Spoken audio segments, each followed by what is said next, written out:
Close to nature is close to your world. Myron Homes, Cherubic Farms at Chevilla, 7799949104. Hi, welcome to I dream. Cine ఇండస్ట్రీలో తమకంటూ ప్రత్యేకమైన గుర్తింపు సంపాదించుకున్నారు రాజశేఖర్ జీవిత దంపతులు. Angry హీరోగా రాజశేఖర్ అత్యధికంగా పాపులారిటీ సాధిస్తే నటిగా దర్శకురాలిగా జీవిత గుర్తింపు తెచ్చుకున్నారు. సో వీరిద్దరూ కలిసి ఎన్నో చిత్రాలకు పనిచేశారు కూడా. హీరో హీరోయిన్లుగా బ్యూటిఫుల్ ఆన్ స్క్రీన్ కపుల్స్గా మంచి పేరు తెచ్చుకున్నారు. అందుకే నిజ జీవితంలో కూడా ఒక్కటైపోయారు. ఇటీవల సినిమాలకు కాస్త దూరంగా ఉంటున్నారు.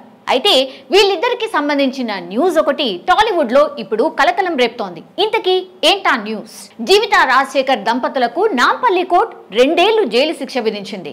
ప్రస్తుతం ఈ న్యూస్ అటు తెలుగు సినిమా ఇండస్ట్రీతో పాటు ఇటు సోషల్ మీడియాలో వైరల్ గా మారిపోయింది. జీవిత రాజశేఖర్ దంపతులకు పరువు నష్టం కేసులో జైలు శిక్ష విధిస్తూ నాంపల్లిలోని 17వ additional chief metropolitan magistrate court తీర్పు ఇచ్చింది. ఇంతకీ ఏ కేసులో వీళ్ళిద్దరికీ జైలు శిక్ష పడింది? మెగాస్టార్ చిరంజీవి బ్లడ్ బ్యాంక్ పై 2011 సంవత్సరంలో పలు వివాదాస్పద వ్యాఖ్యలు చేశారు జీవిత రాజశేఖర్ దంపతులు.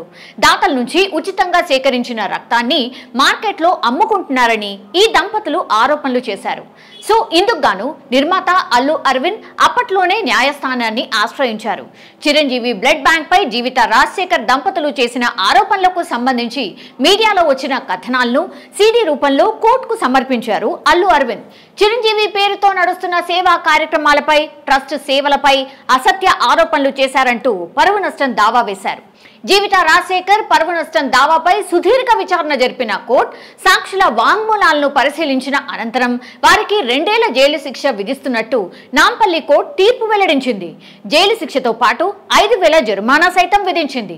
నాంపల్లి కోర్టు తీర్పుపై జిల్లా కోర్టును ఆశ్రయించే అవకాశం కల్పించడంతో అపీల్ కోసం అవకాశం ఇస్తూ జీవిత రాజశేఖర్ దంపతులకు న్యాయస్థానం బెయిల్ మంజూరు చేసింది. దీంతో ఈ దంపతులిద్దరూ బెయిల్ బాండ్ల రూపంలో పూచీకత్తులను సమర్పించిన అనంతరం కోర్టు నుంచి విడుదలయ్యారు. ప్రస్తుతం ఈ విషయం ఇండస్ట్రీలో హాట్ టాపిక్ గా మారిపోయింది.